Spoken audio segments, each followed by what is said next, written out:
Cuisine est faite avec le chef Guillaume Delage du Père Lapin à Suresnes. Si vous étiez avec nous hier, on a fait une bisque de crevettes avec les têtes des crevettes parce qu'il ne faut rien mettre à la poubelle.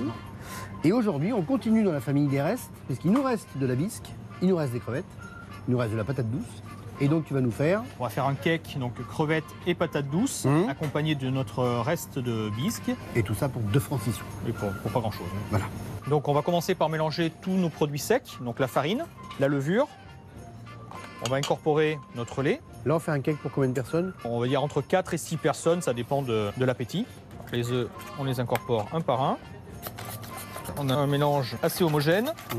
On va venir mettre un petit peu d'assaisonnement, donc sel et piment d'Espelette. Un tout petit peu d'huile d'olive, on le met de côté. On taille des tranches avec notre patate douce pour faire notre brunoise.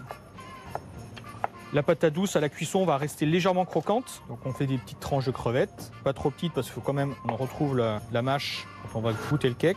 On mélange bien. On vient remplir nos moules.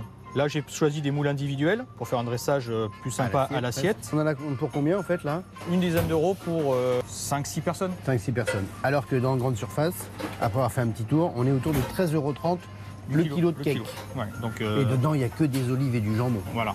Ensuite, on n'a plus qu'à le mettre au four, une quinzaine de minutes, à 160 degrés. Tu as 2 modes de dressage à nous proposer. Donc, soit un apéro. Oui, on va les dresser en mode apéro où on aura juste le cake avec un petit peu de crevettes qu'on met dessus et un peu de salade autour. Deuxième dressage, un peu plus fête gastronomique, on va dire. Donc notre reste de bisque. Ouais. On va mettre un cake, dessus notre demi-crevette, un petit peu de salade. Voilà. Merci Guillaume de nous avoir démontré qu'avec des restes, on peut faire de belles assiettes pour les fêtes de fin d'année. Tout à fait. Je te souhaite de belles fêtes de fin d'année. Et bonnes fêtes à toi aussi. Et nous, on se retrouve demain.